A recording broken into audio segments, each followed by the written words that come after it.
I told a quote from a great poet. I think I mentioned her last week on the show, Mary Oliver. Oh, the And poet, sure. yeah, and they asked her about like the secrets for life, and she said there are just three secrets for life. One is to pay attention, two is to be astonished, and three is to tell other people. And I think those first two things that she said, to pay attention, when you begin to move into living in the present moment, and and that involves something very profound. Carlos Castaneda said that one day he woke up. He said, one day I finally realized that I no longer needed a personal history. And he said, just like drinking, he said, I gave it up. And he said that, and only that, has made all the difference. This idea of getting rid of the stuff that fills your mind with all of the stuff that's ever happened to you, and all the labels that you put on your life, and all of the reasons why you tell yourself you can't have what you want, or it's usually based upon some history that you have, and all of the conditioning that you've had imposed upon you by your culture and by your family, all well-meaning people, but so much of that is just programmed to keep you ordinary, or to keep you in line, or to keep you to be just like everybody else, and so on. And if you can just give up your personal history, just let the whole thing go, and pay attention.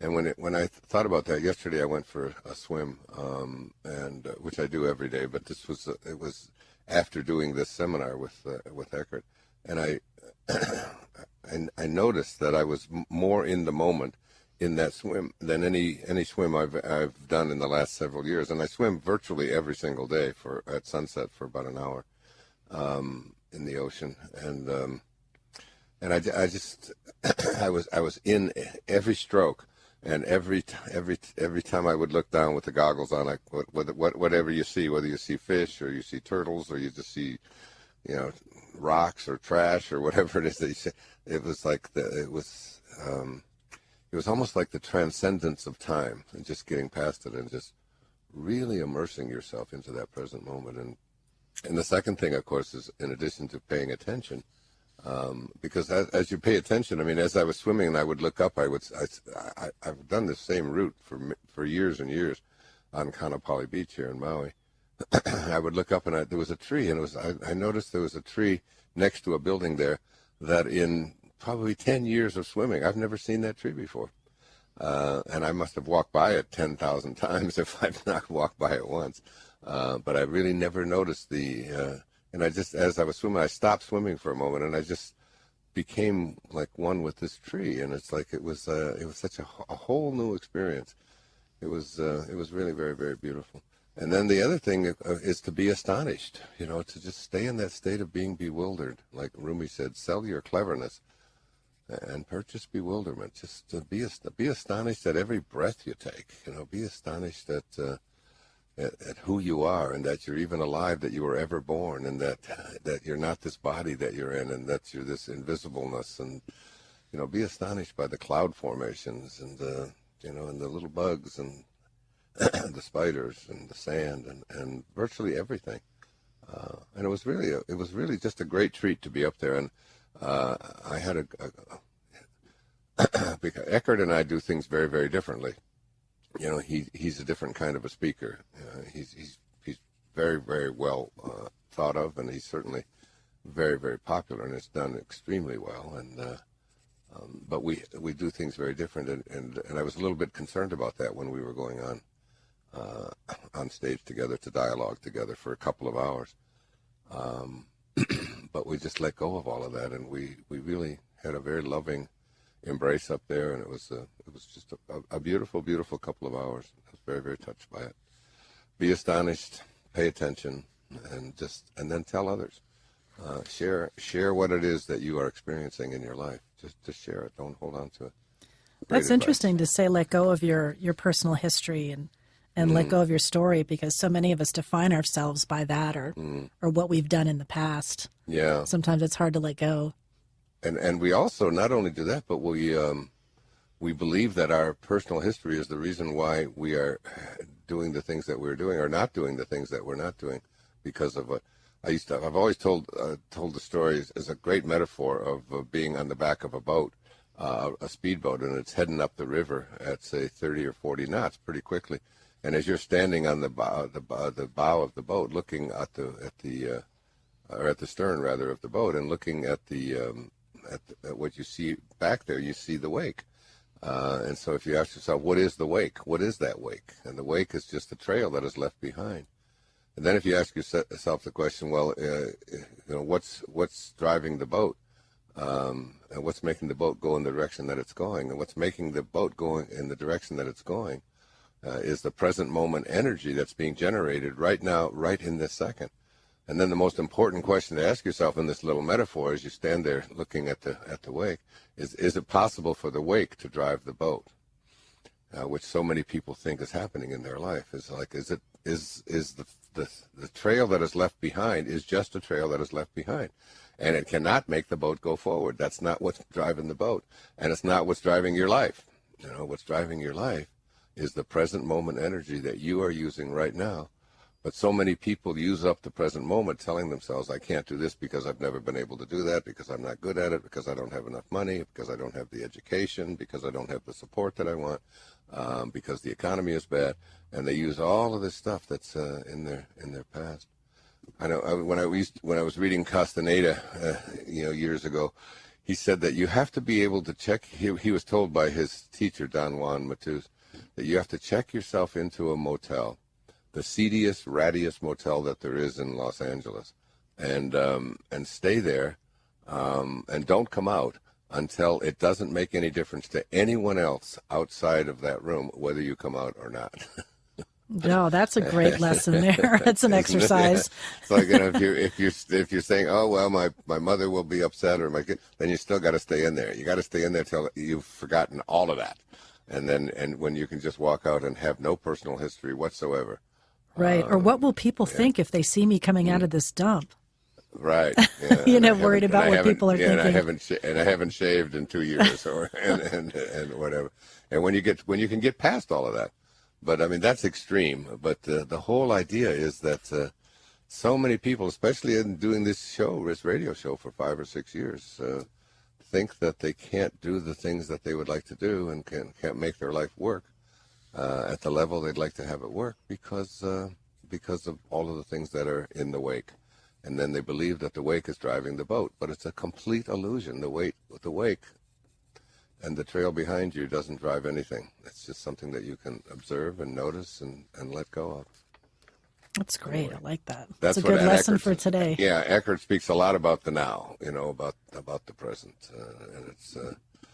And he's just a very beautiful, peaceful, wonderful man. I had a wonderful time with him.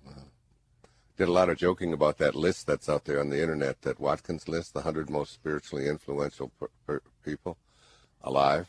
And he was just above you, right? And he's number 1, and I'm number 3. And I was talking about my spirit and my ego. My spirit was saying, what difference does it make? I mean, it's like nobody's any better than anybody else, and having lists like this is so silly. And my ego is saying, wait a minute, why am I only number 3? I've got to take this guy down. And I was talking, I raised my fist up and said, we might have to duke it out here for the number 1 position. And then, of course, there's the Dalai Lama in there just above me as well. And so, was he aware of the list? He was aware of it, yeah, and he was surprised that I brought it up. But we had a lot of fun with it because it's just obviously very silly. That's funny. Making anybody more important than anybody else. No, everybody has such a great message, and people, give their messages differently, and one might, resonate with someone differently, and but it's all great information. If you're helping to improve the quality of life for anybody else anywhere, anybody doing that's on the same team I'm on, and I welcome them. Team Wayne. Team Wayne. I like that. Right. Well, we have some great calls up here ready to go. Yeah, I'm ready to do that. Ready to do it? This morning. Mm-hmm. We've got about 12 minutes of the segment, so definitely time to get a few people in. So let's start in Florida. I heard they got a lot of rain over the weekend. Robin in Sarasota on line 4.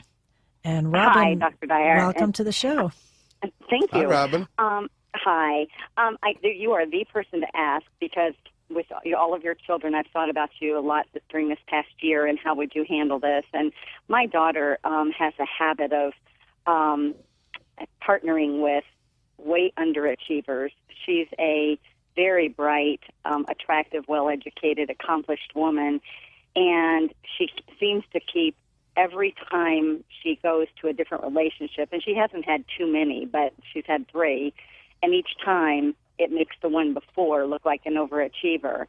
And I keep thinking about you, and I think with your kids, you would just let it go, and it would all be okay, and it's their life. And for me, I wish I could get there. I feel like it's my shattered dreams. I feel like it's her wasted life. It's just, it has my husband and I just beside ourselves, and I wish I could get to a more accepting place of it, but I mean, it gets worse and worse and worse every time, and I guess I need to know how to get to acceptance. Yeah, and how close are you to your daughter? Very. Very close. So like, because I'm wondering, how old is she? Well, she's 26, and when I say very, she has grown into her own woman. She owns her own home. Mm-hmm. She owns her own business. But we've been very close, and Yeah. I think with this last time, this next, we accepted the middle guy, and then when this one came along, I really just kind of put up a little bit of a wall, and we've broken that down again. But it hurts me so bad, and it's shattered my dreams, but it's also shattering my dreams for her, and I dread the holidays, and it's not the kind of life I thought I was going to have. Oh, you sweetheart, Robin, you got to really make a big shift here this morning. I know. This afternoon, right? Really. First of all, what in the world is your dream have to do with your daughter? She's got to live her own dream and make her own dream come true. And secondly, it just makes me curious about why you even know who she's dating and why you're so involved in that. I mean, my 26-year-old.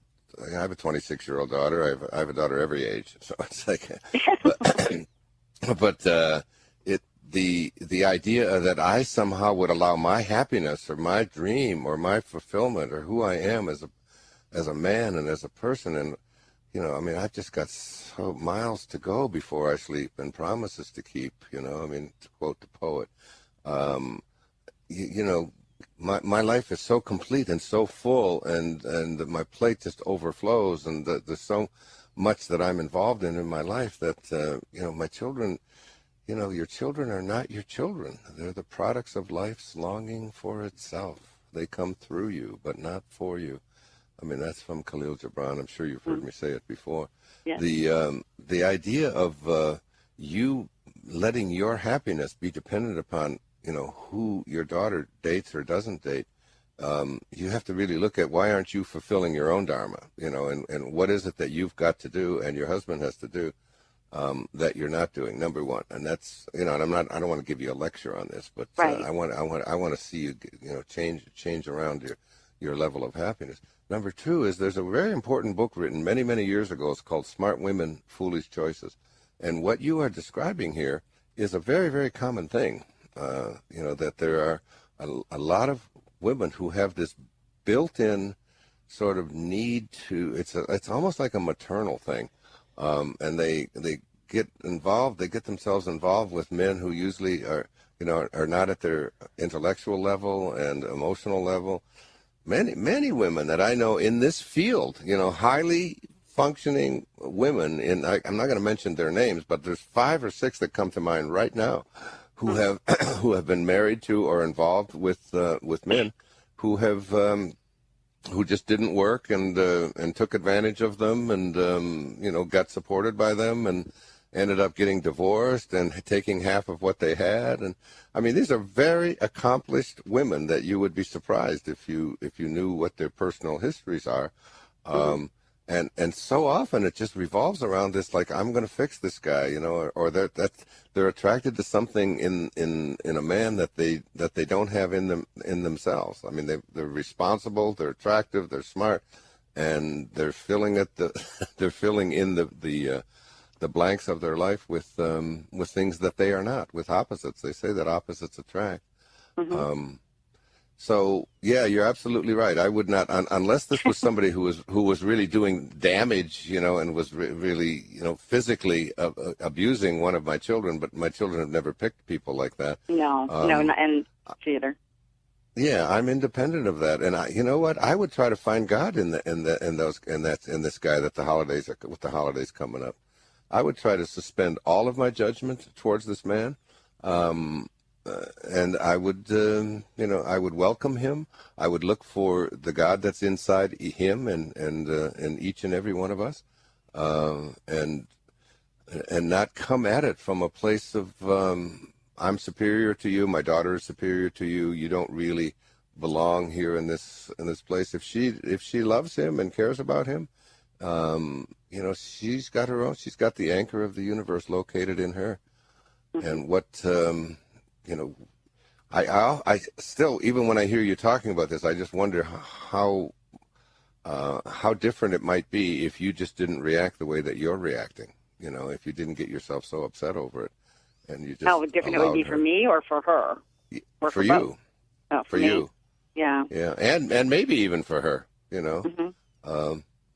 but you can never figure out. You can't figure love out. I mean, people. Think that you should love someone you're the same age that you are and the same intellectual capacity that you have and you fall in love and it's like Rumi said that lovers do not finally find each other, they're in each other all along, and the people that you love, I've been separated from my wife for 10 years. I've been involved with people who are younger than I am, and I hear other people criticizing and saying you should be with someone your own age, or you should be with someone who's got the same interest in you, and so on. And I say, love doesn't work like that. Love, it just is, and basically, it's here's the truth, Robin. It's really none of your business. No, that's why I had to talk to you. I have gone through this in my own mind for months and months, and I thought, how would you do this? I would just say, I hope you're happy, and ultimately, if unless it's like I say, some physical abuse thing going on, ultimately she'll see the light, or maybe that's what she wants. Maybe she'll be the happiest she's ever been. Usually, it's smart women, foolish choices. Generally speaking, the people that I'm speaking about, people that you've read their books, right, have got themselves into the same kind of mess, and gotten married to them, and then been taken to the cleaners and gotten sick over it, and it's like. And that's what I worry about as a mom. That's where I say, that's the part that worries me. Is you don't want to know that your daughter's going to go. I mean, at 26, she owns her own home and her own business, and she's very successful and educated. And this person doesn't even own he owns nothing. Let me just say nothing. And I just feel like he is a nice person. What does she love about him? What does she like about him? I think this is her word. He makes me happy. Then you should be happy for her. Let her be, and even if he ends up with half of her stuff and everything, if he makes her happy, and she, and she's your daughter, then you should say to her, "You're asking my advice, okay?" You should say, "I'm happy for you, and I'm going to look for all of the good that I possibly can see in this person." Remember the words of Mother Teresa: "Every day, I see Jesus Christ in all of his distressing disguises." And there's a beautiful soul inside there, and if he makes her happy, and who knows whether it's physical, whether it's spiritual, whatever it might be. He maybe treats her like she's a goddess, which she probably is.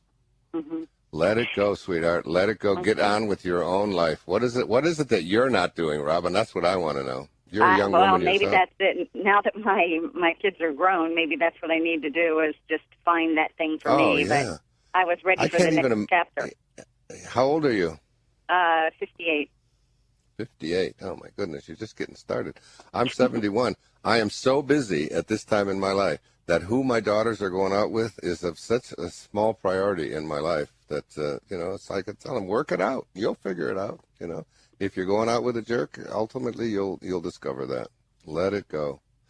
There's too much joy to be focused on, too much good things to be thinking about. Well, I knew you Instead would of have older. the right words, and it was embarrassing to tell you, someone who I admire No, so it's much, not that I'm embarrassing acting at the way all. I am. Yeah, I'm ashamed love of my this guy. actions. Love So, him. Love him. I- He is your test. Love him like your daughter loves him, and watch and see what happens. okay, thank you so much. Oh, Okay, thank you, namaste. sweetheart. God, but we're going to send you. Have you seen The Shift? Several times, but I keep giving it away. I'm doing what you good. asked Well, for us to do. Good. We're going to send another one Sharing to it. you, the book and the movie as well. Thank you God so bless much. you. Okay, You're welcome, sweetheart. Bye-bye.